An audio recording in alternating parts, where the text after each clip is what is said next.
Today we discuss the topic Production Possibility Curve, PPC. Production Possibility Curve. Every society has to determine how to allocate its scarce resource to different goods and services.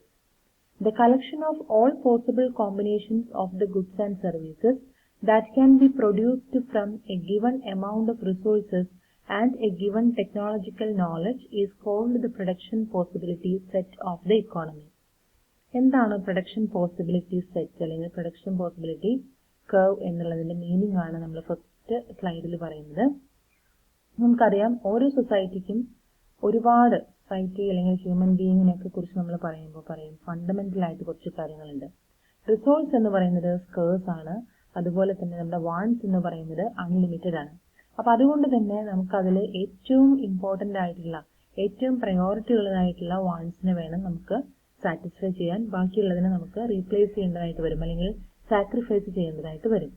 The collection of all possible combination of goods and service that can be produced from a given amount of resource and a given technological knowledge is called production possibility set. അപ്പൊ അതുപോലെ നമുക്ക് produce ചെയ്യാവുന്ന ഏറ്റവും possible ആയിട്ടുള്ള കോമ്പിനേഷൻസിന്റെ ഒരു സെറ്റിനെയാണ് നമ്മൾ production possibility set എന്ന് പറയാം. അപ്പൊ പോസിബിൾ ആയിട്ടുള്ള കോമ്പിനേഷൻ എന്താണെന്നുള്ളത് കുറച്ചും കൂടെ ഡീറ്റെയിൽ ആയിട്ട് നിങ്ങൾക്ക് നെക്സ്റ്റ് സ്ലൈഡുകളിൽ ക്ലിയർ ആവും. അപ്പൊ ഇവിടെ നമ്മൾ മനസ്സിലാക്കി വെക്കുക, possible combination of goods and service ആണ് നമ്മുടെ പ്രൊഡക്ഷൻ പോസിബിലിറ്റി സെറ്റ്. ഇതിൽ രണ്ട് കാര്യങ്ങളാണ് ഫിക്സഡ് ആയിട്ട് പറയുന്നത്. ഒന്ന്, റിസോഴ്സസ് ഗിവൺ ആയിരിക്കും, അതുപോലെ തന്നെ ടെക്നോളജിക്കൽ നോളജും ഗിവൺ ആയിരിക്കും. അപ്പൊ അത്രയും നമ്മൾ മീനിങ് പോലെ പഠിച്ചു വെക്കുക. അടുത്ത ഇതിൽ നമ്മൾ പറയുന്നത് എന്തൊക്കെയാണ് പ്രൊഡക്ഷൻ പോസിബിലിറ്റി കർവിന്റെ അസംഷൻസ്. അസംഷൻസ് മെയിൻ ആയിട്ട് 4 അസംഷൻസ് ആണ്. First one, only 2 goods can be produced. 2 good produce ചെയ്യുന്നത് വെച്ചുകൊണ്ടാണ് നമ്മൾ ഈ പ്രൊഡക്ഷൻ പോസിബിലിറ്റി സെറ്റ് പറയാം. കോമ്പിനേഷൻ ഓഫ് 2 ഗുഡ്സ് ആണ്. രണ്ടാമത്തെ point, full employment of resource. റിസോഴ്സുകൾ ഫുള്ളായിട്ട് യൂട്ടിലൈസ് ചെയ്യുന്നു എന്നുള്ളതിന്റെ ബേസിലാണ് നമ്മൾ പ്രൊഡക്ഷൻ പോസിബിലിറ്റി ഫ്രോണ്ടിയർ അല്ലെങ്കിൽ പ്രൊഡക്ഷൻ പോസിബിലിറ്റി കർവ് നമ്മൾ വരയ്ക്കുക. പ്രൊഡക്ഷൻ പോസിബിലിറ്റി കർവിന് തന്നെ പറയുന്ന വേറൊരു പേരാണ് പ്രൊഡക്ഷൻ പോസിബിലിറ്റി ഫ്രോണ്ടിയർ, PPC അല്ലെങ്കിൽ PPF. രണ്ടും സെയിം തന്നെയാണ്. ഓക്കെ, തേർഡ് അസംഷൻ എന്ന് പറയുന്നത് ഫിക്സഡ് ആയിരിക്കും റിസോഴ്സ്. നമ്മൾ ആ ഒരു മീനിങ് പറഞ്ഞപ്പോൾ പറഞ്ഞു given resource and given technological knowledge. Given എന്ന് പറയുന്നത് തന്നെയാണ് ഫിക്സഡ്. അപ്പൊ റിസോഴ്സ് ഫിക്സ്ഡ് ആയിരിക്കും, അതുപോലെ തന്നെ ടെക്നോളജിയും ഫിക്സ്ഡ് ആയിരിക്കും. 4 അസംഷൻസിന്റെ ബേസിലാണ് പ്രൊഡക്ഷൻ പോസിബിലിറ്റി കർവ് എക്സ്പ്ലെയിൻ ചെയ്യുന്നത്. First one, only 2 goods can be produced, full employment of resources, fixed resources and fixed technology. Then നമുക്കൊരു എക്സാമ്പിൾ ആയിട്ട് ഒരു ടേബിൾ ഫോർമാറ്റിൽ കൊടുത്തിട്ടുണ്ട്. പോസിബിലിറ്റീസ് എന്ന് പറയുന്നത് 4 പോസിബിലിറ്റീസ് ആണ് ഇവിടെ കൊടുക്കുന്നത്. പ്രൊഡക്ഷൻ പോസിബിലിറ്റി സെറ്റ് എന്ന് പറഞ്ഞില്ലേ, 4 സെറ്റാണ് ഇവിടെ കൊടുത്തിട്ടുള്ളത്. Combination A, combination B, combination C, combination D, അല്ലെങ്കിൽ possibility A, possibility B, possibility C, possibility D. എന്താണ് ഓരോ പോസിബിലിറ്റീസിന്റെയും ഡിഫറൻസ് എന്താ നോക്കാം. നമ്മളിവിടെ ആദ്യം അസംഷൻസിൽ പറഞ്ഞു 2 ഗുഡ്സ് ആണ് ഇവിടെ പ്രൊഡ്യൂസ് ചെയ്യുന്നത് വെച്ചുകൊണ്ടാണ് നമ്മൾ ഈ ഒരു പ്രൊഡക്ഷൻ പോസിബിലിറ്റി സെറ്റ് എക്സ്പ്ലെയിൻ ചെയ്യുന്നത്.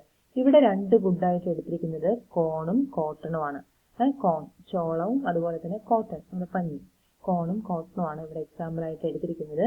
എ എന്ന് പറയുന്ന പോസിബിലിറ്റിയിൽ കോൺ എത്ര യൂണിറ്റ് ആണ്, കോട്ടൺ എത്ര യൂണിറ്റ് ആണ് പ്രൊഡ്യൂസ് ചെയ്യുന്നത് എക്സാമ്പിൾ ആണ്. അപ്പൊ അവിടെ കോൺ എന്ന് പറയുന്നത് ഒന്നും പ്രൊഡ്യൂസ് ചെയ്യുന്നില്ല, 0 യൂണിറ്റ് ആണ്. അതേസമയം കോട്ടൺ 10 യൂണിറ്റ് ആണ് പ്രൊഡ്യൂസ് ചെയ്യുന്നത്. അപ്പൊ എ എന്ന് പറയുന്ന പോസിബിലിറ്റിയുടെ വരുന്ന കോമ്പിനേഷൻ ആണ് 0 unit of corn and 10 unit of cotton. Okay, രണ്ടാമത്തെ പോസിബിലിറ്റി ആണ് പോസിബിലിറ്റി ബി. പോസിബിലിറ്റി ബിയിലായപ്പോഴത്തേക്കും 1 യൂണിറ്റ് കോൺ പ്രൊഡ്യൂസ് ചെയ്യാനായിട്ട് തുടങ്ങി. ആദ്യത്തേല് കോൺ പ്രൊഡ്യൂസ് ചെയ്തിരുന്നില്ല, 1 യൂണിറ്റ് കോൺ പ്രൊഡ്യൂസ് ചെയ്യാനായിട്ട് തുടങ്ങി. അപ്പൊ എന്ത് ചെയ്യേണ്ടി വന്നു, കോട്ടൺ നേരത്തെ 10 യൂണിറ്റ് ആയിരുന്നു, ഇപ്പോൾ 10 യൂണിറ്റ് തന്നെ പ്രൊഡ്യൂസ് ചെയ്യാൻ പറ്റുമോ? ഇല്ല. എന്നുവെച്ചാൽ 1 യൂണിറ്റ് ഏതിലേക്ക് കൊടുത്തു, കോണിന് വേണ്ടിയിട്ട് 1 യൂണിറ്റ് കൊടുത്തു. നമ്മുടെ റിസോഴ്സ് എപ്പോഴും ഫിക്സ്ഡ് ആണ്, നമുക്ക് അത് ചേഞ്ച് ചെയ്യാനായിട്ട് സാധിക്കില്ല.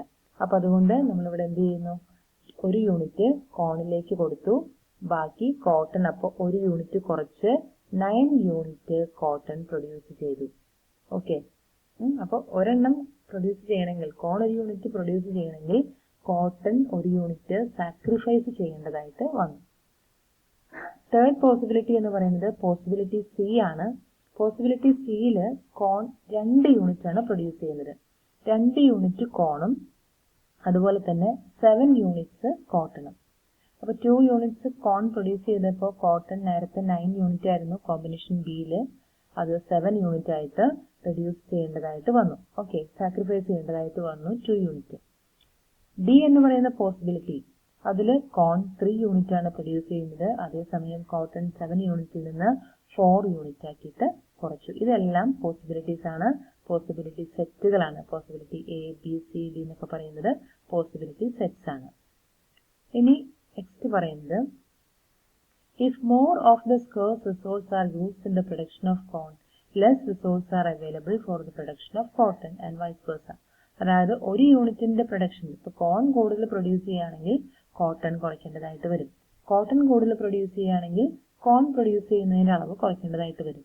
ഒന്ന് കൂടുതൽ പ്രൊഡ്യൂസ് ചെയ്യണമെങ്കിൽ മറ്റൊന്ന് സാക്രിഫൈസ് ചെയ്താലേ സാധിക്കുള്ളൂ.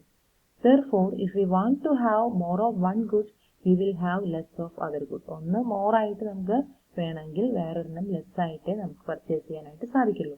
There is always a cost of having a little more of one good in terms of the amount of other good that has to be foregone. അതിന്റെ മീനിങ് എന്താണെന്ന് വെച്ച് കഴിഞ്ഞാൽ, നമ്മൾ ഒരു ഗുഡ് കൂടുതലായിട്ട്, കോൺ കൂടുതലായിട്ട് നമുക്ക് വേണമെങ്കിൽ എന്ത് ചെയ്യേണ്ടതായിട്ട് വരും, നമ്മുടെ റിസോഴ്സുകൾ കുറച്ച് സാക്രിഫൈസ് ചെയ്യേണ്ടതായിട്ട് വരും. കോട്ടണിന്റെ യൂണിറ്റ് കുറച്ച് സാക്രിഫൈസ് ചെയ്യേണ്ടതായിട്ട് വരും. നമ്മൾ എപ്പോഴും സ്കേഴ്സിറ്റി അതുപോലെ തന്നെ വാൻസും പറയുമ്പോൾ എക്സാമ്പിൾ ആയിട്ട്, ഇപ്പോൾ ഒരു സ്റ്റുഡന്റ് എന്നുള്ള നിലയ്ക്ക് നിങ്ങളുടെ ഒരു എക്സാമ്പിൾ ആയിട്ട് ഞാൻ പറയാറുണ്ട്. ഒരു ആസ് എ സ്റ്റുഡന്റ് ആണെങ്കിൽ നമുക്ക് ഒരുപാട് നീഡ്സ് നിങ്ങൾക്കുണ്ട്, പക്ഷെ അതിൽ ഏറ്റവും ഇമ്പോർട്ടന്റ് ആയിട്ടുള്ള നീഡ് ഏതാണോ അതിലേക്ക് നമ്മുടെ റിസോഴ്സ് എന്ന് പറഞ്ഞാൽ മണി എന്ന് പറയുന്ന റിസോഴ്സ് ഏറ്റവും കൂടുതലുള്ള നീഡിലേക്ക് നമ്മൾ യൂട്ടിലൈസ് ചെയ്യുന്നു. മറ്റേ നമ്മുടെ വേറൊരു വാണ്ടിന് നമ്മൾ എന്ത് ചെയ്യാണ്, സാക്രിഫൈസ് ചെയ്യാണ്. സാക്രിഫൈസ് ചെയ്യാന്ന് പറയുന്നതിന് വേറൊരു വാക്കാണ് ഫോർഗോൺ ചെയ്യുക. നമ്മളത് വേണ്ടാന്ന് വെച്ചിട്ടാണ് നമ്മൾ എന്ത് ചെയ്യുന്നത്, നമുക്ക് ഏറ്റവും ഇമ്പോർട്ടന്റ് ആയിട്ടുള്ള കാര്യം, ഇപ്പോൾ എക്സാമിനേഷൻ ഫീയുടെ പേയ്മെന്റ് ആണെങ്കിൽ ഏറ്റവും ഇമ്പോർട്ടന്റ് ആയിട്ടുള്ള കാര്യം അത് ചെയ്യുന്നു, മറ്റേ നമ്മുടെ വാണ്ടിനെ നമ്മൾ ഫോർഗോൺ ചെയ്യുന്നു അല്ലെങ്കിൽ സാക്രിഫൈസ് ചെയ്യുന്നു. ഈ ഒരു സാക്രിഫൈസ് ചെയ്യുന്ന കോസ്റ്റിന് പറയുന്ന പേരാണ് opportunity cost. This is known as opportunity cost. Okay, opportunity cost എന്താണെന്ന് മനസ്സിലായില്ലേ? ഒരെണ്ണം നമ്മൾ പർച്ചേസ് ചെയ്യുക അല്ലെങ്കിൽ ഒരെണ്ണം നമ്മൾ ഒരു വാണ്ട് നമ്മൾ സാറ്റിസ്ഫൈ ചെയ്യുമ്പോൾ മറ്റൊരു വാണ്ടിനെ നമ്മൾ എന്ത് ചെയ്യുന്നു, സാക്രിഫൈസ് ചെയ്യുന്നു അല്ലെങ്കിൽ ഫോർഗോൺ ചെയ്യുന്നു. ആ ഒരു കോസ്റ്റ്, അപ്പൊ നമ്മളൊരു കോസ്റ്റ് അവിടെ വരുന്നുണ്ട്, ആ കോസ്റ്റിനെയാണ് ഓപ്പർച്യൂണിറ്റി കോസ്റ്റ് എന്ന് പറയാം. ഓക്കെ, ഇനി നമുക്ക് പ്രൊഡക്ഷൻ പോസിബിലിറ്റി കർവിന്റെ ഡയഗ്രമാറ്റിക് ആയിട്ട് എങ്ങനെയാണ് അത് വരയ്ക്കുക എന്നുള്ളതാണ് ഇവിടെ കൊടുത്തിരിക്കുന്നത്. അപ്പൊ നിങ്ങൾ നോക്കുക, നമുക്കിവിടെ കോട്ടൺ നമ്മൾ ടേബിൾ വെച്ച് പറഞ്ഞു, പക്ഷെ നമുക്കിവിടെ നമ്മൾ അതിന് ആ യൂണിറ്റ് വെച്ചുകൊണ്ടൊന്നും കാണിക്കുന്നില്ല. ജസ്റ്റ് ഒരു ഫിഗർ മനസ്സിലാക്കി വെക്കുക. പ്രൊഡക്ഷൻ പോസിബിലിറ്റി കർവിന്റെ ഷേപ്പ് മനസ്സിലാക്കി വെക്കുക. Production possibility curve is also known as production possibility frontier എന്ന് പറഞ്ഞു. അത് PPC അല്ലെങ്കിൽ PPF രണ്ടും സെയിം ആണ്. എങ്ങനെയാണ് ഇതിന്റെ ഷേപ്പ് നോക്കാം. എങ്ങനെയാണ് PPCയുടെ ഷേപ്പ്? കോൺകേവ് ആണ്. Concave shape. ഈ ഒരു ഷേപ്പിന് നമ്മൾ പറയുന്ന പേരാണ് കോൺകേവ് ഷേപ്പ്. ഈ കോൺകേവ് ഷേപ്പില് 3 പോയിന്റ്, ഈ ഷേപ്പ് അതായത് ഈ കർവിലൂടെ നമ്മൾ 3 പോയിന്റ് മാർക്ക് ചെയ്തിട്ടുണ്ട്. Point A, point B, point C. എന്താണ് ഈ പോയിന്റുകളുടെ പ്രത്യേകത? ഈ 3 പോയിന്റും എഫിഷ്യന്റ് ആയിട്ടുള്ള ഏറ്റവും ബെസ്റ്റ് ആയിട്ടുള്ള പോയിന്റ്സുകളാണ്. Point A, point B, point C. Efficient point എന്ന് പറഞ്ഞു കഴിഞ്ഞാൽ ഈ പോയിന്റുകളിലെല്ലാം കിട്ടുന്ന സാറ്റിസ്ഫാക്ഷൻ നല്ലൊരു സാറ്റിസ്ഫാക്ഷൻ ആയിരിക്കും. വളരെ മാക്സിമം റിസോഴ്സിനെല്ലാം മാക്സിമം യൂട്ടിലൈസ് ചെയ്യുന്ന, റിസോഴ്സുകളെല്ലാം മാക്സിമം യൂട്ടിലൈസ് ചെയ്യുന്ന പോയിന്റുകളാണ് പോയിന്റ് എയും പോയിന്റ് ബിയും പോയിന്റ് സിയും. ഓക്കെ, ഇനി അത് കൂടാതെ ഇവിടെ 2 പോയിന്റ് കൊടുത്തിട്ടുണ്ട്. താഴെയായിട്ട് ഒരു പോയിന്റ് എക്സും, അതായത് ഈ പ്രൊഡക്ഷൻ പോസിബിലിറ്റി കർവിന്റെ ഇൻസൈഡ് ആയിട്ട് ഒരു പോയിന്റ് എക്സും ഔട്ട്സൈഡ് ആയിട്ട് ഒരു പോയിന്റ് വൈയും ഇതിൽ മാർക്ക് ചെയ്തിട്ടുണ്ട്. അപ്പൊ അതെന്താന്നുള്ളത് ഞാൻ അടുത്ത സ്ലൈഡിൽ എഴുതിയിട്ടുണ്ട്. അത് കണ്ടതിന് ശേഷം നമുക്ക് വീണ്ടും ഇതിലേക്ക് തന്നെ തിരിച്ചു വരാം. നോക്കാം. PPF is drawn to the assumption that all resources are fully and efficiently employed. Therefore, any point on the PPF shows efficient production. അതായത് ഈ PPFൽ കിടക്കുന്ന എല്ലാ പോയിന്റും എന്താണ്, ഈ 3 പോയിന്റും എഫിഷ്യന്റ് ആയിട്ടുള്ള പോയിന്റ്സ് ആണ്. എഫിഷ്യന്റ് പോയിന്റ് എന്നാണ് നമ്മൾ അതിനെ പറയാം. ഇനി എനി പോയിന്റ് ഇൻസൈഡ് ദ PPFന്റെ ഇൻസൈഡ് കിടക്കുന്ന പോയിന്റിന് പറയുന്ന പേരാണ് ഇൻഎഫിഷ്യന്റ് പോയിന്റ്. ഈ പോയിന്റ് ഇൻഎഫിഷ്യന്റ് ആണ്. ഇൻഎഫിഷ്യന്റ് പോയിന്റ് എന്ന് പറയാൻ കാരണം എന്താണ്? ഇൻഎഫിഷ്യന്റ് ആണെന്ന് പറയാൻ കാരണം അൺഎംപ്ലോയിഡ് റിസോഴ്സുകൾ ഫുള്ളായിട്ട് യൂട്ടിലൈസ് ചെയ്യുന്നില്ല. ഗിവൺ റിസോഴ്സിന് കുറച്ച് റിസോഴ്സ് അവിടെ ഉണ്ട്, അതിനെ ഫുള്ളായിട്ട് യൂട്ടിലൈസ് ചെയ്യുന്നില്ല. ഇപ്പൊ നമുക്ക് കുട്ടികൾക്ക് എല്ലാവർക്കും പഠിക്കാനായിട്ട് നല്ല കഴിവുണ്ട്, പക്ഷെ എല്ലാവരും അത് ബെസ്റ്റ് യൂട്ടിലൈസ് ചെയ്യുന്നുണ്ടോ? ഇല്ല, മാക്സിമം യൂട്ടിലൈസ് ചെയ്യണില്ല. മാക്സിമം യൂട്ടിലൈസ് ചെയ്താലേ അവരുടെ ഈ ഒരു ടാർഗറ്റിലേക്ക് അല്ലെങ്കിൽ അവരുടെ ഈ ഒരു ലക്ഷ്യത്തിലേക്ക് എത്താനായിട്ട് സാധിക്കുള്ളൂ. അതിന് താഴെയാണ് പോയിന്റ് എക്സ്. അതായത് ഇപ്പൊ നിങ്ങളുടെ തന്നെ എക്സാമ്പിൾ ആയിട്ട് എടുക്കുക, ഈ ഒരു ബൗണ്ടറി അല്ലെങ്കിൽ ഈ ഒരു പ്രൊഡക്ഷൻ പോസിബിലിറ്റി കർവ് എന്ന് പറയുന്ന ഈ പോയിന്റിൽ കിടക്കുന്നത് ഏറ്റവും ബെസ്റ്റ് ആയിട്ട് അവരുടെ റിസോഴ്സിനെ യൂട്ടിലൈസ് ചെയ്യുക. ടീച്ചേഴ്സ് വരുന്ന മെറ്റീരിയൽസ് കൃത്യമായിട്ട് പഠിക്കുക, കൃത്യമായിട്ട് മനസ്സിലാക്കുക, അതിനൊപ്പം തന്നെ ഫോളോ ചെയ്യുക. അങ്ങനെയുള്ളവരായിരിക്കും എവിടെ കിടക്കുക? ഈ എഫിഷ്യന്റ് എന്ന് പറയുന്നത് അല്ലെ, വളരെ എക്സലന്റ് ആയിട്ടുള്ളവരെന്ന് പറഞ്ഞാൽ ഇതിൽ കിടക്കും. പിന്നെ നമ്മൾ അതിനെ ബെസ്റ്റ് ആയിട്ട് യൂട്ടിലൈസ് ചെയ്തില്ല എന്ന് പറയുന്നത് മനസ്സിലാക്കാനായിട്ടാണ് ഞാൻ ഈ ഒരു എക്സാമ്പിൾ പറഞ്ഞത്. നമുക്ക് കഴിവുണ്ട്, പക്ഷെ നമ്മൾ എന്ത് ചെയ്യുന്നില്ല? അതിനെ മാക്സിമം യൂട്ടിലൈസ് ചെയ്യുന്നില്ല. അപ്പൊ അങ്ങനെയുള്ള റിസോഴ്സിനെ മാക്സിമം യൂട്ടിലൈസ് ചെയ്യാത്ത പോയിന്റ് ആണ് പോയിന്റ് എക്സ്. ഓക്കെ, അപ്പൊ പോയിന്റ് എക്സ് ഇൻസൈഡ് ആവാനുള്ള കാരണം ഇൻഎഫിഷ്യന്റ് ആണ്, അതുപോലെ തന്നെ റിസോഴ്സ് മാക്സിമം യൂട്ടിലൈസ് ചെയ്തിട്ടില്ല. Last point, any point outside PPF പുറത്ത് കിടക്കുന്ന പോയിന്റ്, ആ പോയിന്റിന്റെ പ്രത്യേകത എന്താണ്? അൺഒബ്റ്റെയിനബിൾ പോയിന്റ് ആണ്. അൺഒബ്റ്റെയിനബിൾ. എന്തുകൊണ്ടാണ് അൺഒബ്റ്റെയിനബിൾ എന്ന് പറയുന്നത്? പോയിന്റ് Y എന്ന് പറയുന്ന പോയിന്റിലേക്ക് എത്താനായിട്ട് സാധിക്കോ? ഇല്ല. നമ്മുടെ റിസോഴ്സ് എന്താണ്? ഗിവൺ ആണ്. റിസോഴ്സ് നമുക്ക് ചേഞ്ച് ചെയ്യാനായിട്ട് സാധിക്കില്ല. അപ്പൊ മാക്സിമം പോയിന്റ് എക്സിന് എവിടം വരെ എത്താം? ഈ ഒരു കർവിൽ ഏതെങ്കിലും ഒരു പോയിന്റ് ആയിട്ട് മാറാം. ഓക്കെ, പോയിന്റ് Y എന്ന് പറയുന്നത് ഒരിക്കലും അറ്റൈൻ ചെയ്യാൻ പറ്റില്ല, അത് അൺഒബ്റ്റെയിനബിൾ ആയിട്ടുള്ള പോയിന്റ് ആണ്. ഓക്കെ, പിന്നെ നമുക്ക് ഈ ഒരു ഡയഗ്രത്തിൽ ഒരു കാര്യം കൂടെ ശ്രദ്ധിക്കാം. എ എന്ന് പറയുന്ന പോസിബിലിറ്റി, നമ്മളിവിടെ പോസിബിലിറ്റീസ് എന്ന് പറഞ്ഞില്ലേ, ABC എന്നൊക്കെ. അപ്പൊ എ എന്ന് പറയുന്ന പോസിബിലിറ്റിയിൽ ഈ ഒരു ഗുഡ്, ഇപ്പൊ ഗുഡ് എക്സ് ആണെന്ന് വിചാരിക്കാതെ ഇത് ഗുഡ് Y ആണെന്ന് വിചാരിക്കാം. ഗുഡ് എക്സ് എത്രത്തോളം പർച്ചേസ് ചെയ്യാൻ അയാൾക്ക്? ഇത്രയാണ് ഗുഡ് എക്സ് അയാൾക്ക് പർച്ചേസ് ചെയ്യാൻ പറ്റുക. പക്ഷേ എ എന്ന് പറയുന്ന കോമ്പിനേഷനിൽ ഗുഡ് Y കുറച്ചും കൂടെ കൂടുതൽ, ഇവിടം തൊട്ട് ഈ ഒരു പോയിന്റ് വരെ ഗുഡ് Y പർച്ചേസ് ചെയ്യാം.